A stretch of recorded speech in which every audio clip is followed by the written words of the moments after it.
The snow had not yet fallen on New York, but the chill in the Thorne Ballroom that December evening was enough to freeze I the have the blood of document you anyone who requested. stood too What does it close to say? Nathaniel Thorne It's and the worse than pale we young thought. woman at I his see. side.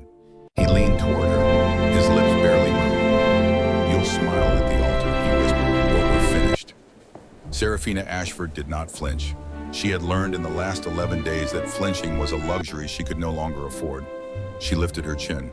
She looked out at the assembled guests. Silk gowns caught candlelight. Powdered shoulders of society matrons watched her the way hawks watch field mice. She felt Nathaniel's gloved hands settle at her elbow. It was not a tender touch. It was a reminder. She smiled. The smile Serafina wore in that ballroom was not the smile she would one day wear at the altar. One was a mask. The other would change everything. Serafina Ashford's hands moved with the precision of an architect. Each pin placed exactly. Each fold measured. Each seam calculated to bear weight and maintain structure. She was not simply making a dress. She was engineering a building that happened to be worn on the body. "You see geometry where others see fabric," Prudence Fairchild said from across the workroom. "It's your gift." Serafina looked up from the emerald silk spread across the cutting table. Her employer stood in the doorway wiping flour from her hands. Prudence was a woman of 52 who had survived 2 decades in New York's fashion trade through skill and careful observation. She taught Serafina both. "Mrs. Astor's gala gown," Serafina said, gesturing to the pattern pieces. "The bodice needs to support the weight of the beading without pulling, like a cathedral vault distributing pressure. And you've solved it. Internal boning here and here. Hidden supports that follow the body's natural architecture." Prudence smiled. "Your father taught you to think in structures." The mention of her father brought the familiar ache. Isaiah Ashford had been dead 3 years, a legal clerk who died in debt and scandal, accusations of mishandling client funds, charges never proven but never disproven. He had taken his honor to the grave uncertain. "He taught me to see how things are built," Serafina said quietly. "Buildings, arguments, lies." Before Prudence could respond, a knock interrupted, sharp, formal. Not the knock of a customer. A messenger stood at the door, livery she recognized, the Thorne family crest on his coat. He handed Prudence an envelope, thick cream paper, sealed with wax. "For Miss Serafina Ashford," he said, "requires response within 24 hours." He left without waiting for acknowledgement. Serafina broke the seal with hands that wanted to tremble but didn't. She had learned young that showing fear was permission for others to hurt you. The letter was brief, formal. It requested her presence at the Thorne mansion on Fifth Avenue the following afternoon, on a matter of urgent business regarding her late father's estate. Prudence read over her shoulder. Her face went pale. "The Thornes," she whispered. "Serafina, I worked for that family 20 years ago, before I opened my own establishment." "What are they like?" "Powerful, precise. Constance Thorne controls everything. Every coin, every decision, every person who works for them." Prudence touched the letter with one finger, as though it might burn. "If she's summoning you, it's because she wants something. And Constance Thorne always gets what she wants. Then I'd better find out what that is." Serafina arrived at the Thorne mansion at 3 o'clock the next afternoon. November 29th. The sky was the color of steel. The air tasted of coming snow. The mansion stood on Fifth Avenue like a monument to American ambition. 5 stories of limestone and marble. Windows that caught the afternoon sun and threw it back in gold. A door that required 2 footmen to open. She wore her best dress, which was not very fine at all. Dark blue wool, simple cut, the uniform of a woman who knew her place and was careful not to exceed it. The butler who answered the door looked at her as though she were a delivery that had arrived at the wrong address.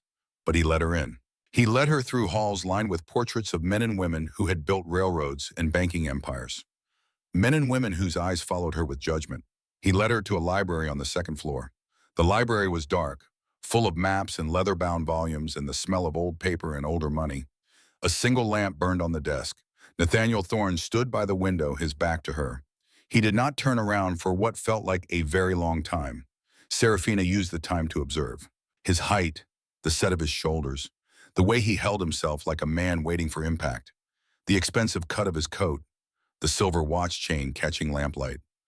When he finally turned, she saw that he was younger than she expected. Perhaps 32. His jaw was set tight. His eyes were gray, clear as winter rain, just as cold. "Miss Ashford," he said, "sit down." She did not sit down. A flicker of something crossed his face. Surprise, perhaps, or reassessment. Very well, he said. Then I will be brief. He crossed to the desk, picked up a document, yellowed paper, formal script, a seal at the bottom that looked old and important. My Aunt Constance Thorne has presented me with this document.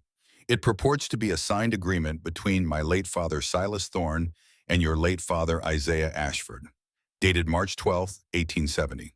It stipulates that I am to marry you before December 15th of this year or forfeit the principal of my inheritance entirely. The words landed like stones in still water, ripples spreading outward, disturbing everything. Serafina felt the blood drain from her face, not from the idea of marrying him, from the idea that her father's name had been used as a mechanism in someone else's design. I have never seen that document before in my life, Nathaniel continued. His voice was even, controlled, each word measured. I do not believe it is genuine, but my aunt believes it, or she claims to. And under the terms of my father's estate, what she believes carries the weight of law until a proper inquiry can be arranged. My father made no such agreement, Serafina said. Her voice was steadier than she felt. He died in debt. He had nothing to offer a railroad heir. I know. Then what do you intend to do? He turned back to the window. The gray afternoon light caught his profile. Sharp angles. No softness anywhere. I intend to play the game long enough to expose the forgery. But I cannot do it alone. If I refuse the engagement outright, my aunt gains full legal control of the inheritance. She will transfer it to the Vandermeer family to secure my marriage to Genevieve Vandermeer, the woman she has chosen for me. And if you accept the engagement, I buy myself time. 2 weeks, enough for my attorney Ambrose Caldwell to examine the document and prove it false. Serafina stared at him. He had not looked at her once during this entire speech. His gaze remained fixed on something outside, something she could not see. You want me to pretend to be your intended, she said slowly, while your attorney finds proof of forgery. Yes. In exchange for what? Now he looked at her. Those rain-gray eyes met hers directly. In exchange, I will settle a sum on you sufficient to establish yourself independently. Open your own dressmaking establishment. Live as you choose. No more working for others. The offer was cold, perfectly precise, and still she felt something tighten in her chest, the recognition of being used, even by someone who was also being used. But there was something else, a small flame of anger that someone had signed her father's name to a lie. Her father who had died with his honor questioned, his debts unpaid, his good name already tarnished. Someone had taken that name and made it part of a forgery. She wanted to know who. She wanted it undone. I accept, she said, but not for the money. His eyebrows lifted, the first sign of surprise. Someone forged my father's name, she continued, put it on a legal document, made him part of a lie. I want to know who did that, and I want it made public that he had no part in it. Nathaniel studied her for a long moment. Something in his expression changed, not warmth, but a kind of recognition, as though he had expected her to be one thing and found her to be another. Then we're allies in this, he said. It was the first time he used that word. Allies. She would hear it many times again.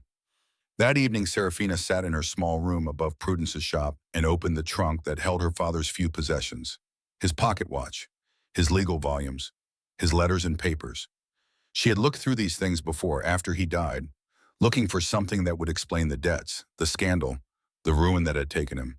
But now she looked with different eyes, looking for connections to the Thorne family. And near the bottom, wrapped in oilcloth to protect it from moisture, she found it. A letter, torn at the edge, dated January 1869. Her father's handwriting. Most of it was legible. A few lines made her heart stop. The accident on the Hudson Valley line. I pulled him from the wreckage. He promised me then, as men do, when they face death and survival, that such a debt would not be forgotten, that my daughter's future would be secured. A debt of honor, he called it. The rest was torn away, the recipient's name lost, but it was enough. Her father had saved someone's life. Someone had promised him something in return, a promise about his daughter's future. Was it Silas Thorne? Had Nathaniel's father really made such a promise to Isaiah Ashford? And if he had, what had Constance done with that knowledge? Serafina folded the letter carefully. Tomorrow she would show it to Nathaniel. Tomorrow they would add it to the evidence. But tonight she sat in her small room and understood something important. This was not just about proving a forgery. This was about what happens when powerful people decide that truth is negotiable, when they decide that other people's lives and names and legacies are tools to be used. And Serafina Ashford was done being a tool. Outside, the first snow of winter began to fall on New York City. The next morning, November 30th, Constance Thorne called on Serafina. She arrived without announcement, stepped out of a carriage worth more than Serafina would earn in 5 years, entered Prudence's modest establishment as though it were her own drawing room. Constance was a tall woman, immaculate, silver hair pulled back so tight it must have hurt, rings on 4 fingers, a cameo brooch at her throat that caught the morning light like a warning. Prudence disappeared into the back room the moment Constance entered. Survival instinct. "I wish to see you before the formal announcement," Constance said. Her voice was crisp, each word enunciated with precision. "To form my own impression." "I am honored," Serafina replied. "You should be." Constance tilted her head. Her eyes moved over Serafina the way a jeweler examines a stone for flaws, finding many. "You are not what I expected," she said at last. "You are prettier than your father's circumstances suggested. That is both an advantage and a complication." Serafina said nothing. Let the silence speak for her. "I want you to understand something, Miss Ashford. Whatever document was found, whatever arrangement exists on paper, I do not intend for this match to proceed. My nephew deserves a woman of standing, of family, of social usefulness. You are forgive my directness, none of these things." "Then we agree on something," Serafina said quietly. "I did not seek this engagement." Constance studied her for a long moment. Her expression did not change, but something behind her eyes sharpened. "No," she said slowly, "I do not think you did." She stood, smoothed her gloves, each finger pulled with deliberate care. "That makes you either a pawn or a fool," she continued. "I have not yet decided which." She left without another word. Serafina stood very still until the door closed. Then she pressed both hands flat against the table. Let herself breathe. Prudence emerged from the back room. Her face was pale. "She came here," Prudence said, "to your lodging. That means she sees you as a threat, or she wants me to feel threatened. Both can be true." That afternoon, Serafina met Nathaniel at his library, showed him her father's letter, watched his face as he read. His jaw tightened. His fingers gripped the paper just slightly harder. "Your father saved someone's life," he said finally, "on the Hudson Valley line in 1869. Yes, and whoever it was promised him something in return. You think it was my father? The timing is right, and if it was, then the contract isn't entirely fabricated. It's based on something real. A real promise corrupted into a legal weapon." He looked at her. "This changes things. How quiet. If my father did make a promise to yours, then there's truth underneath Constance's lie. Not the marriage contract, but the debt, the obligation." He handed the letter back. "My father honored his debts. If he promised your father something, he meant it." Then Constance took that promise and twisted it. She took truth and made it a lie, which is somehow worse than simple forgery. They stood in the library, the afternoon light fading. Two people beginning to understand the depth of what they faced. "We need to show this to Ambrose," Nathaniel said. "My attorney. It's evidence." "When do we meet him?" "Tomorrow, December 1st. I'll send for you." As Serafina turned to leave, Nathaniel spoke again. "Miss Ashford?" She stopped. "Constance visited you this morning. What did she say?" "She told me I'm either a pawn or a fool." "And what did you tell her?" "Nothing. Sometimes silence is the best response." He looked at her with something that might have been respect. "You're learning quickly." "I had a good teacher. My father taught me that powerful people reveal themselves in how they treat those they consider beneath them." "Your father was a wise man." "Yes, which makes what Constance did to his name even worse." The first public appearance was scheduled for December 2nd, a charity gala at the Astor House. 3 days into their arrangement, Prudence had worked through the night to alter a gown for Serafina. Dove gray silk with black lace at the shoulders. Simple, elegant, the kind of dress that would not draw attention but would not embarrass. Nathaniel called for her in a private carriage, stepped out to hand her in himself. The gesture was proper. Correct. His hand was warm through his glove. Inside the carriage, he gave her instructions. "Never contradict me in public. Never appear uncertain. They'll sense weakness the way sharks sense blood." "I understand. Do you?" He looked at her directly. "These people will look for any reason to dismiss you, any crack in the performance." "Then I won't give them one." You catalog details, he said. It was not a question. I've noticed you remember faces, expressions, the way people hold themselves. She was surprised he had noticed. It's how I work. A client's posture tells me where a dress will pull. Their expressions tell me what they truly think of my designs.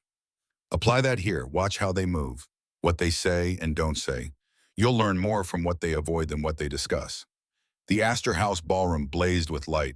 3 massive chandeliers, gold silk walls, marble floors that reflected candlelight like water. Serafina had never been in a room like this. She had made dresses for women who attended events like this. But imagination and reality were different countries. They descended the main staircase together. Nathaniel's hand at her elbow, that careful touch, guiding without controlling. The room did not stop, but it slowed. Attention gathered, heads turned, conversations paused. Serafina kept her chin up, her expression pleasant, and she cataloged every face that looked at her, every expression that flickered. Curiosity, disdain, calculation. She filed them all away. They met Genevieve Vandermeer near the windows. She stood with a group of women in pale silks, tall, beautiful, composed. Her gown was the color of champagne, her eyes the blue of deep water. Nathaniel, she said when they approached. Her voice was pleasant, neutral. How unexpected to see you at a charity event. Miss Vandermeer, he replied. May I present Miss Serafina Ashford, my intended. The word hung in the air, intended. Genevieve's expression did not change. But something behind her eyes flickered. Miss Ashford, she said, how charming. Miss Vandermeer. They looked at each other for a moment, 2 women across a chasm of circumstance. Be careful, Miss Ashford, Genevieve said quietly. So quietly that only Serafina could hear. Documents have a way of binding you to things you never agreed to. Then she smiled, nodded, moved away. Serafina watched her go, wondering what that meant. Warning or threat. They danced twice. The required dances for an engaged couple. Serafina had learned from Prudence, who had learned from her mother, who had been in service to a wealthy family. The steps were simple. The difficulty was making it look effortless. Nathaniel led with careful authority. His hand at her waist was proper. His other hand held hers with exactly the right pressure. You're good at this, he said during the waltz. At dancing. At performing. So are you. We make good allies in deception. There was that word again.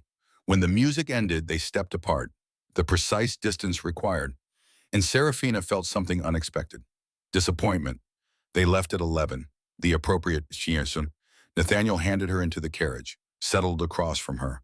For a long time, neither spoke. Then Nathaniel said, You did well tonight. Thank you. They'll talk about you tomorrow. Some will approve. Most won't. But they'll remember you were there. Is that what matters, being remembered? In their world, yes. It's your world, too. No, he looked out at the dark city. I was born into it. That's not the same as belonging. She studied his profile, the sharp line of his jaw, the tension in his shoulders. What happened to you? She asked quietly. He turned to look at her. What makes you think something happened? You assess rooms for exits. You maintain careful distance. You perform instead of participate. Those are survival behaviors. He was quiet for a long moment. My mother died when I was 10, he said finally. Constance became my guardian. She was kind at first, but as I got older, she became controlling, exacting. She told me love was weakness, that emotion clouds judgment, that a thorn must be above such things. And you believed her. I was a child. Children believe what they're told by the people who have power over them. And now I'm trying to determine what I believe. The carriage stopped outside Prudence's establishment. Nathaniel stepped out, handed Serafina down. Good night, Miss Ashford, he said. Good night, Mr. Thorne. But his hand lingered on hers for just a moment longer than necessary. She went inside, stood in the dark hallway, heart racing for reasons she didn't want to examine. Something was beginning between them, something neither had planned for. And it complicated everything. December 3rd, the morning after the Astor House Gala, day 4 of their arrangement. Serafina woke to another summons, this time from Ambrose Caldwell. Nathaniel's attorney requested their presence at his office on Madison Avenue. Urgent matter. They met at 10 o'clock. Ambrose's office was a room lined with law books and deed boxes, the accumulated evidence of 30 years of legal practice. Ambrose Caldwell was a man in his middle 40s with ink-stained fingers and the careful, precise manner of someone who trusts only what he can verify. He received them without pleasantries, opened a leather portfolio, drew out documents. I've been examining the betrothal contract, he said. There are irregularities. He spread the first document on his desk, a registry page, columns of dates and names. Every notarial act in New York State must be recorded. This is the register for March 1870. The month and year your contract is dated. His finger traced down the column. Stopped. There is no entry for March 12th. No record of any notarial act involving the Thorne or Ashford names. No witness record. No seal log. What does that mean? Serafina asked.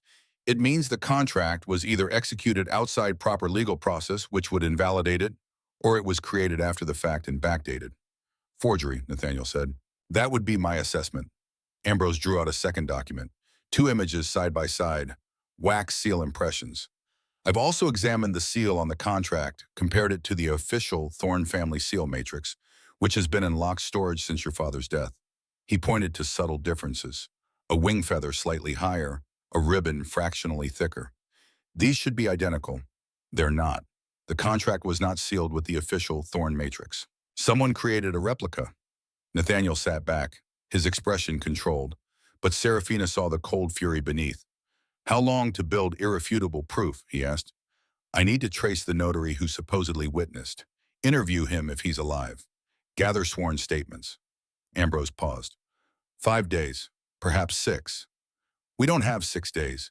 The contract specifies December 15th. That's 12 days from now. Then we work quickly. Serafina drew out her father's letter, placed it on the desk. There's something else. Ambrose read it, then read it again. Your father saved someone's life, received a promise in return. We believe it was Nathaniel's father, Serafina said. 1869, a train accident on the Hudson Valley line. Do you have other evidence, newspaper accounts? Not yet. This suggests Constance may have based her forgery on a real event, took a legitimate debt of honor and transformed it into a fraudulent contract. He set the letter down carefully. It speaks to motive, to method, but we still need to prove the forgery itself. Over the next several days, their lives became a careful performance. Public appearances, private planning, building a case while maintaining a charade. December 5th, Day 6, the opera. They attended La Traviata at the Metropolitan Opera House. Serafina wore deep blue silk with jet beading. Nathaniel in formal evening wear. Their box was on the second tier. Perfect visibility to everyone else in the house. Serafina had brought a small dance card for the after-opera ball. She filled it out during intermission.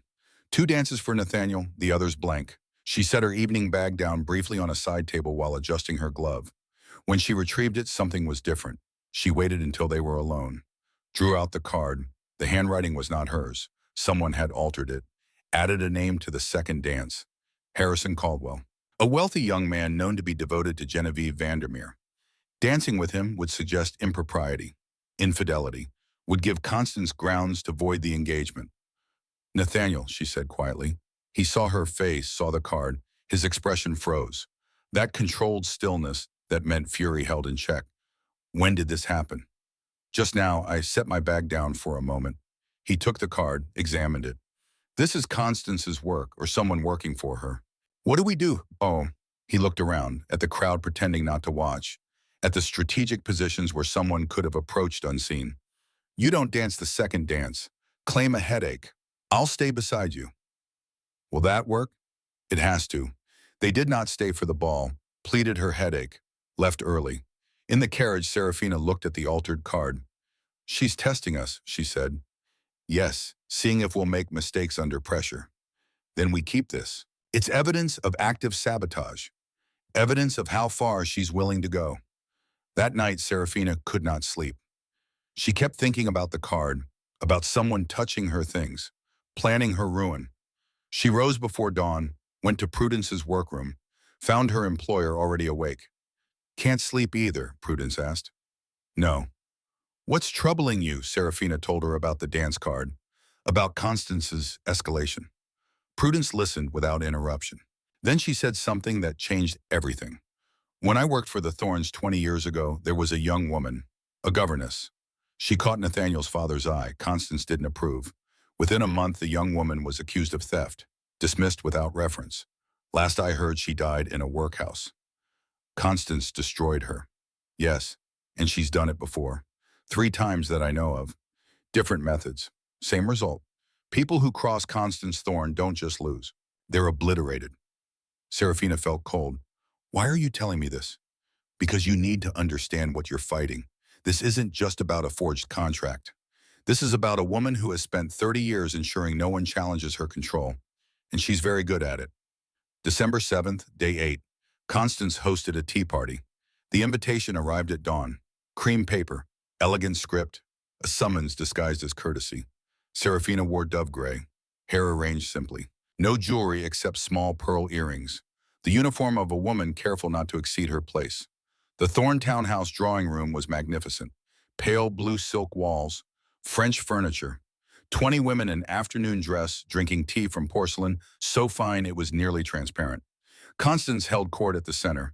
She smiled when Serafina entered, the smile of a cat who has cornered a mouse. Miss Ashford, she said, how kind of you to join us. Serafina took the seat indicated, accepted tea, held the cup with steady hands while 20 pairs of eyes assessed her. The conversation was polite, superficial, but underneath something else moved. Miss Ashford, what a charming dress, one woman said. Lord and Taylor's sale, wasn't it? Your father was a legal clerk, another asked. Such honest work. Quite an adjustment, a third observed, moving in these circles. Each comment perfectly calibrated. Polite enough to be defensible. Sharp enough to draw blood. Serafina smiled, sipped her tea, responded with careful politeness. And then Constance struck. I'm curious, Miss Ashford, she said, her voice pleasant, her eyes cold. What do you believe qualifies you for the Thorne name? The room went silent. Serafina looked at Constance across the small table, looked at the assembled women watching. She could have deflected, could have made some self-deprecating comment, but she thought about her father, about his letter, about the debt of honor corrupted, and she chose truth. I don't presume to be qualified, Mrs. Thorne, she said calmly. I'm merely honoring what appears to be my late father's wishes as documented in the contract you yourself presented. She paused. Let that sink in. Perhaps you could share why the document troubles you so, unless there's something you know about its origins that I don't. The silence deepened, became something with edges. Constance's expression did not change, but Serafina saw it, the tiny flicker at the corner of her eye, the barely perceptible tightening of her jaw. The document troubles me, Constance said slowly, because my nephew deserves a woman of breeding, of education, of social position. You are none of these things. Then we agree on something. But if the document is as troubling as you say, the proper venue would be a court of law, not a tea party. One of the women made a small sound, quickly suppressed. Constance stood. Everyone else immediately stood as well. I believe we're finished here, she said. Thank you all for coming. It was a dismissal. As Serafina reached the door, Constance's voice stopped her. Miss Ashford, Serafina turned. You're cleverer than I gave you credit for, Constance said. I'm my father's daughter. That's precisely the problem. Serafina walked home through the cold December afternoon. Around the corner out of sight, she finally let herself stop. Let herself lean against a building. Let herself shake. She had survived. Barely. But Constance now knew she was a real threat. Nathaniel was waiting when she arrived at Prudence's. He saw her face. What happened? She told him. Every word, every look. When she finished, he was quiet for a long moment. That was either very brave, he said, or very reckless. Which do you think? I think you're both. He almost smiled. And I think you just made this into a real fight. It wasn't before Constance saw you as a pawn. Now she sees you as an opponent. That's more dangerous, but also more honest. December 9th, day 10. Genevieve Vandermeer sent a note requesting a private meeting, midnight, Gramercy Park.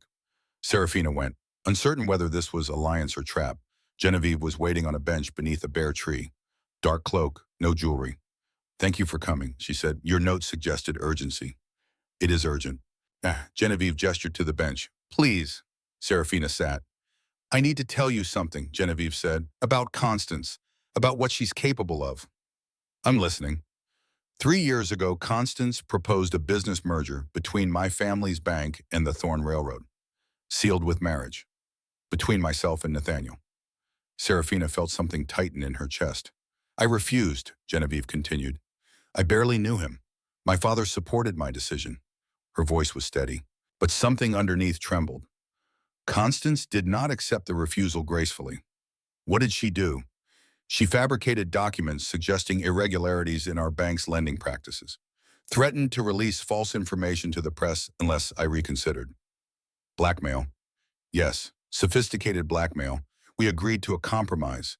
I would attend certain events with Nathaniel, create the appearance of courtship. In exchange, he would destroy the fabricated documents. How long as 6 months? Until my father quietly built evidence proving the documents were forgeries.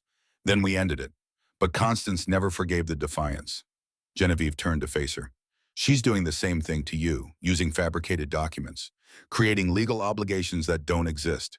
And I don't want to see another woman destroyed by her schemes. I'm not planning to be destroyed. No, I can see that. You're planning to fight.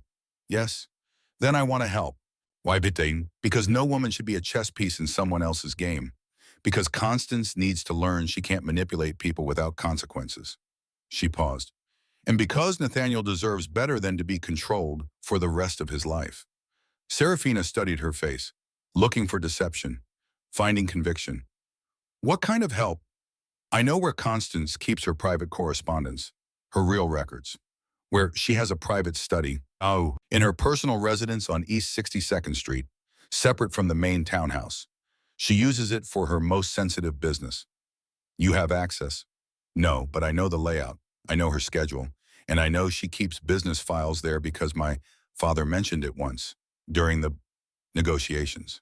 Serafina felt her pulse quicken.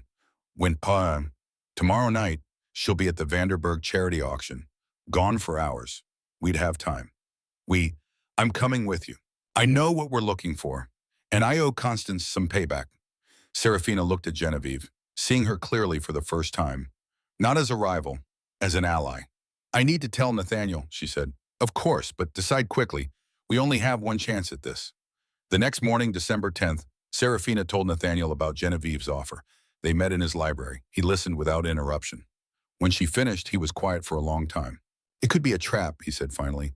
I don't think so. Genevieve has reason to help us, but she also has reason to help Constance. We can't be certain. I believe her story. It fits with what Prudence told me, what Ambrose found, the pattern of Constance's behavior. And if you're wrong, if you're caught, then we lose everything. But if we don't do this, we lose anyway. Ambrose doesn't have enough proof yet. Nathaniel paced to the window, stood looking out. I'll go, he said. You stay here. No, we're allies in this. Remember, we face risks together.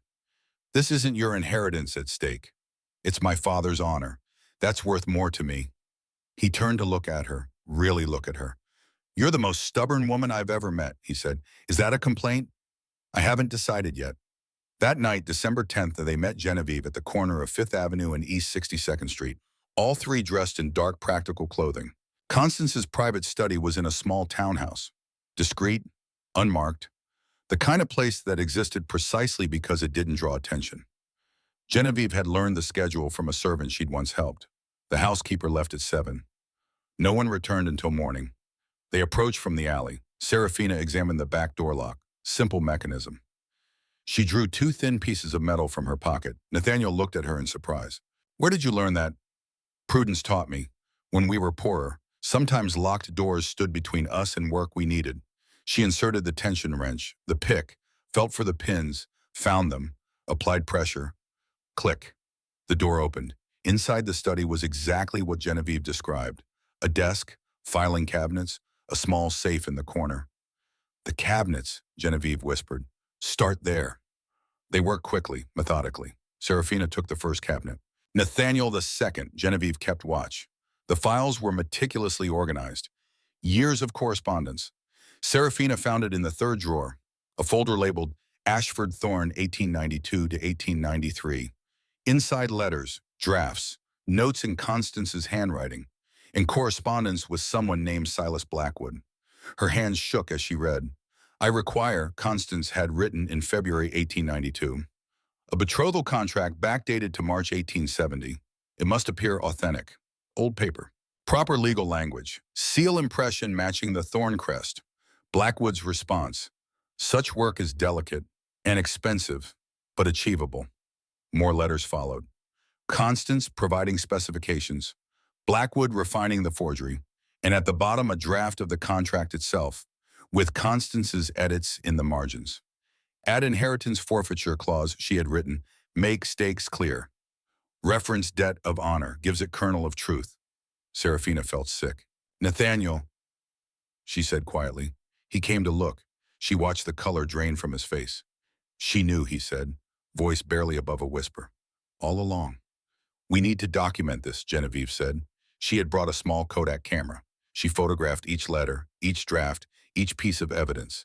They worked quickly, replacing everything exactly as they found it, and then they heard it. Footsteps. On the front stairs. Someone was coming. The housekeeper, Genevieve whispered. She changed her schedule. How long? Nathaniel asked. 30 seconds. They moved fast, to the back door, out into the alley, pressed against the brick wall as the front door opened. Light spilled from inside. They heard movement. The housekeeper settling in for the evening. They waited, counted to 100. Only when they were certain did they move. Down the alley, into the street, walked quickly, but didn't run. 6 blocks away in a small park, they finally stopped. Hearts racing. That, Genevieve said, was closer than I would have liked. We have the evidence, Serafina said. We have photographs, Nathaniel corrected. The originals are still there. Will it be enough? It will have to be. They parted ways, Genevieve to her townhouse, Nathaniel insisting on walking Serafina home. At Prudence's door, he stopped. That was reckless, he said. Yes. We could have been caught. We weren't. Why did you do it? You could have stayed safe. Because we're allies, she said, and allies don't abandon each other.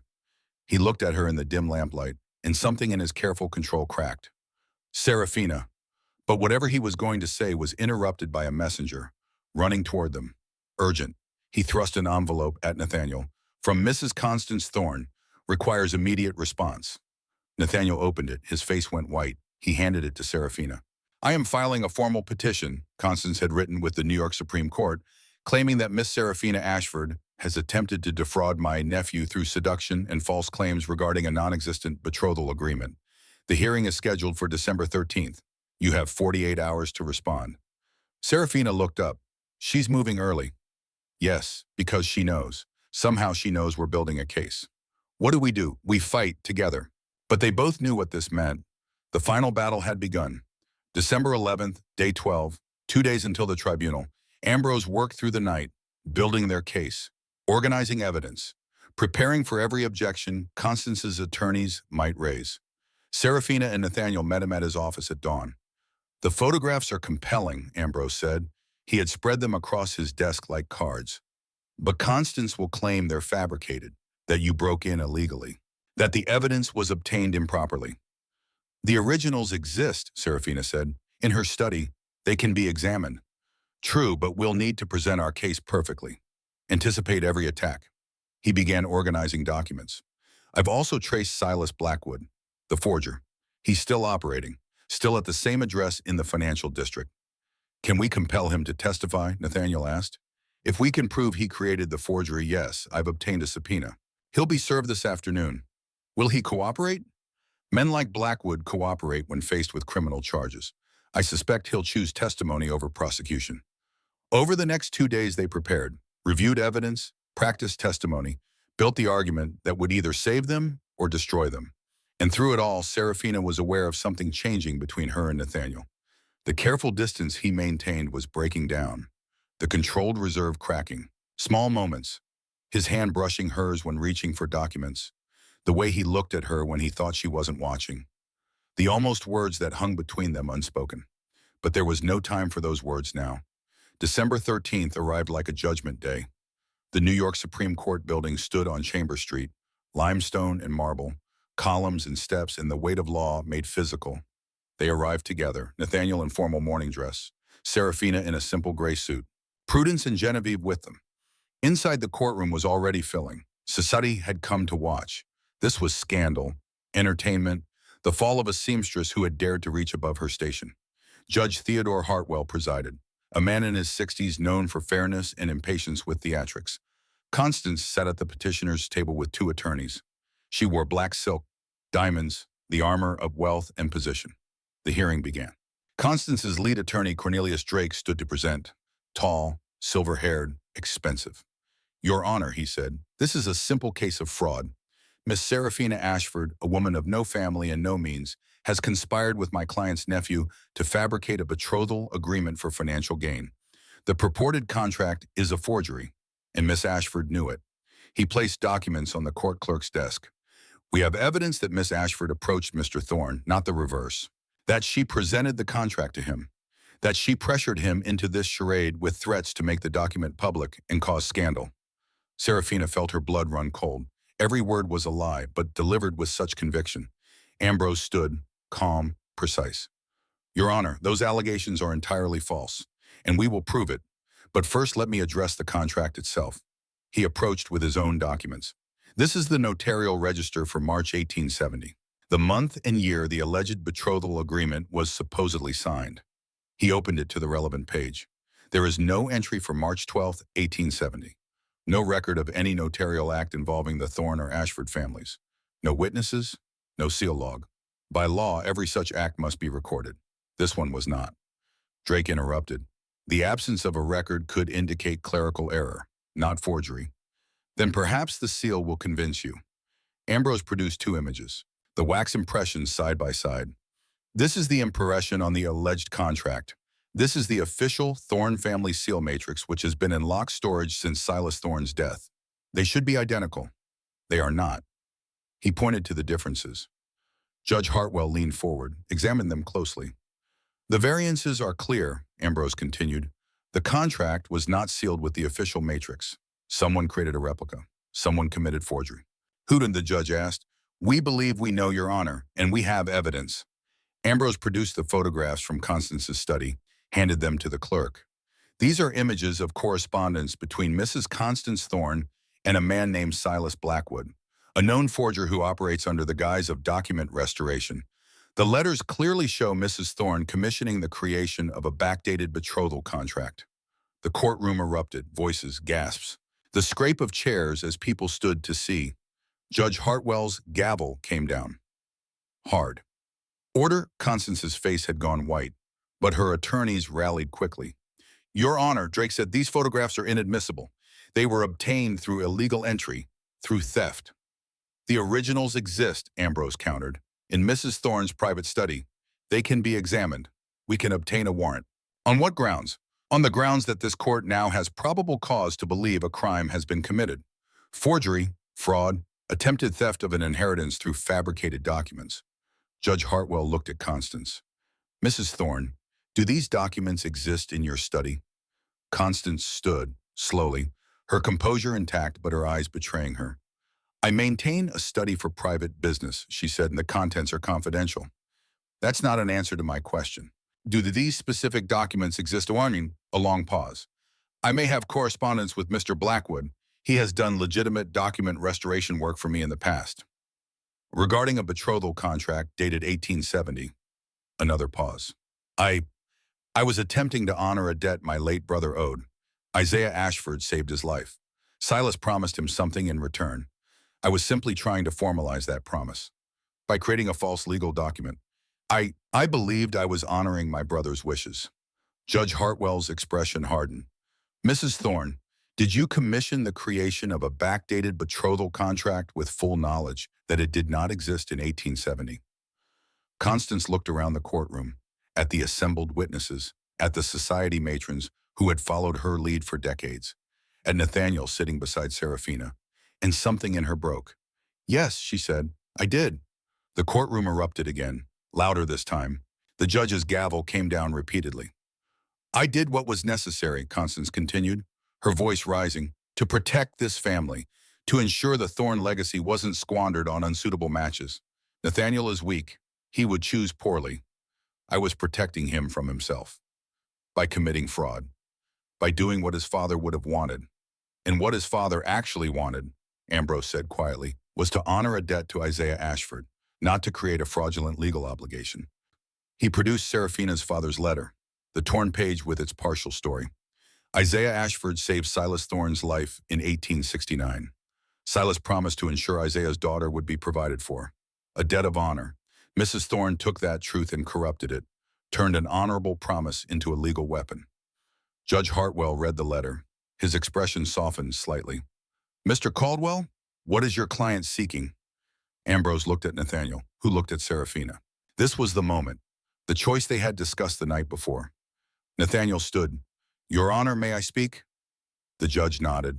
Nathaniel looked at Constance, at the woman who had controlled him for 22 years. My aunt will be removed from all management of the Thorne estate effective immediately. She will receive a modest allowance for life, but no control, no authority, no power over family business. He paused. I will not press criminal charges. That would serve no purpose. But the manipulation ends today. Then he turned, faced the courtroom, faced all of society watching. I have one more thing to say. He looked at Serafina. Miss Ashford entered this arrangement to protect her father's honor, to prove he had no part in this forgery. She has done that. The contract is void. She is free of all obligations. Serafina's heart stopped. This was the moment, the end of their arrangement. But Nathaniel continued and his voice changed, became something else, something vulnerable and honest and entirely uncontrolled. I'm asking her in front of these witnesses if she would consider marrying me anyway. The courtroom went silent, utterly silent. Not because of any contract, not because of obligation, but because in these 12 days I've learned something. He moved toward her, stopped directly in front of her. You're the most intelligent person I've ever met. You see what I miss. You stand when others would fall. You face fear with courage I don't possess. His voice dropped. You make me want to be better than I am. He held out his hand. So I'm asking you, Serafina Ashford, not as an arrangement, not as allies, but as two people who choose each other freely. Will you marry me? Serafina looked at his hand, at his face, at the man who had been a stranger 12 days ago and was now something else entirely. She thought about what she had planned to say, the counter-proposal she and Ambrose had discussed, about refusing the settlement, about creating a foundation instead. And she realized something. She could have all of that, the foundation, the partnership, the work, and she could have this too, this choice, this man, this unexpected love. Yes, she said quietly, but on one condition. What? No settlement money. Instead, we create a foundation together, the Morrison Thorne Foundation, for women whose fathers left no fortune, education, training, opportunity. Equal partners in the work, he asked. Equal partners in everything. He smiled, really smiled, the first time she'd seen it unguarded. Then I accept your terms. He pulled her close, and in front of Judge Hartwell and Constance and all of New York society, he kissed her.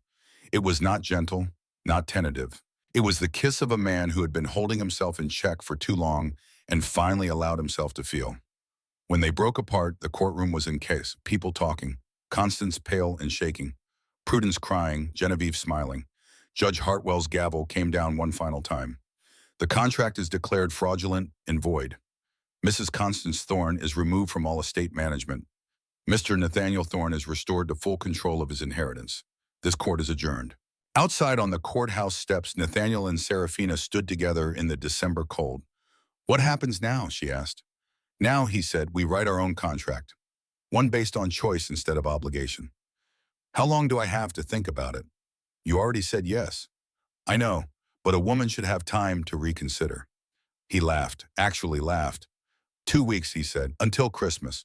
We'll marry then if you haven't changed your mind. I won't change my mind. Good, because I don't think I could survive losing you now. They married on December 25th, 1893, Christmas Day, the first snow of winter falling soft and steady over New York. The ceremony was at Trinity Church, small and private. Only Ambrose, Prudence, Genevieve, and a handful of close friends. Serafina wore pale gray silk, her own design, simple lines that emphasized structure over ornamentation. She carried Prudence's roses. Nathaniel wore formal morning dress. But his eyes, those gray eyes that had seemed so cold 12 days ago, were warm as summer rain. At the altar, as they faced each other, he leaned close. You're smiling, he whispered. So are you, she said. I am, Marn and I. He looked surprised, as though he hadn't planned to and discovered it happening anyway. The officiant cleared his throat. They spoke their vows, not the traditional words, words they had written together, about partnership, about choice, about building something new from honest foundation. I choose you, Nathaniel said, not because I must, because I want to, because you make me believe in things I thought were impossible. I choose you, Serafina replied, because you stood beside me when you could have walked away, because you value truth over convenience, because you're my partner in all things. The officiant pronounced them married. Nathaniel kissed her, different from the courthouse. This one was a beginning, a promise, a choice made in full knowledge and full freedom. Outside, the snow continued to fall over the city that had watched them perform and dissemble and fight and choose. And no one watching knew that what had started as deception had become in the end entirely real. They spent their wedding night at the Thorne Mansion, not in separate rooms as propriety might suggest, but together, in the master suite that was now theirs. The room was warm, a fire burning in the hearth. Outside, snow accumulated on the windowsills. They stood by the fire, still in their wedding clothes, neither quite certain how to begin this next part. I'm nervous, Serafina admitted. So am I. The man who faces down society matrons without flinching. That's different. This is, he paused, searching for words. This matters more. She took his hand, led him to sit beside the fire. Tell me something, she said.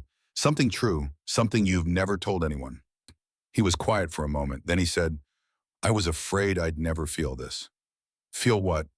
Chosen, not obligated, not arranged, chosen. She leaned her head against his shoulder. I choose you, every day, for the rest of our lives. They talked through the night about fears and hopes and the future they would build together, about the foundation they would create, about the changes they would make to the Thorne estate, about partnership and work and the strange miracle of finding love in the middle of deception. And when they finally came together, it was with tenderness and wonder. Not the cold transaction they might have had under the forged contract, but the honest intimacy of two people who had chosen each other freely. In the morning, they woke to sunlight streaming through snow-covered windows. The city transformed, made new. Good morning, partner, Nathaniel said. Good morning, partner, she replied, and they began their real life together. The Morrison Thorne Foundation opened its doors 6 months later, a building in the Lower East Side, not far from where Serafina had once worked for Prudence. They offered training in trades, dressmaking, bookkeeping, typing, the skills women needed to support themselves. Serafina ran the day-to-day operations. Nathaniel managed the finances. Genevieve joined the board, brought Vandermeer banking resources. Prudence taught the first dressmaking class. In the first year, they trained 50 women. By the second year, 100. And slowly, quietly, they began to change what was possible for women in New York. 5 years later, December 25th, 1898, the Morrison Thorne Foundation held its annual Christmas gala. 8 training locations across the city. 500 women graduated, dozens now running their own businesses. Serafina stood at the podium. She held her 6-month-old daughter on her hip. Eleanor, named for Nathaniel's mother. My father believed in honor, she said to the assembled crowd. He believed a debt should be paid, not with money, with opportunity, with the chance for someone's daughter to build her own future. She looked at Nathaniel, who stood at the back of the room, holding their 3-year-old son, Thomas, named for both their fathers. That's what we're doing here, honoring debts. Not the false kind that bind and control, but the real kind. The kind that says, you help me so I help others. You gave me a chance so I create chances. After her speech, a young woman approached, maybe 25, well-dressed, confident. Mrs. Thorne, she said, I wanted to thank you. I was in your first dressmaking class. I now own 3 dress shops in Brooklyn. Serafina smiled. That's wonderful. What's your name? Rebecca Morrison. No relation. But when I saw the foundation's name, I thought, maybe it was a sign. Maybe it was. That evening, Serafina sat in her private office at the foundation, looking at 3 things she kept on her desk. Her father's pocket watch, still keeping time, the altered dance card from the opera, framed, a reminder that what's written about you isn't what's true about you, and a photograph. Nathaniel, Serafina Thomas, and baby Eleanor, taken just last month, a family, a legacy. A future built on truth instead of deception. Nathaniel appeared in the doorway, ready to go home. Almost. She looked at the photograph. Do you ever think about how different life would be if Constance hadn't tried to force us together? Every day. And I think sometimes the worst things lead to the best outcomes. We were brought together by a lie, but what we built is true. Do you think your father really did promise mine something? I think he promised that your father's sacrifice wouldn't be forgotten. Constance corrupted that into control. We redeemed it into opportunity. He came to stand by at her desk, picked up the photograph. "We're still allies," he said, "after all this time. Always. Partners in legacy, partners in love, partners in all things."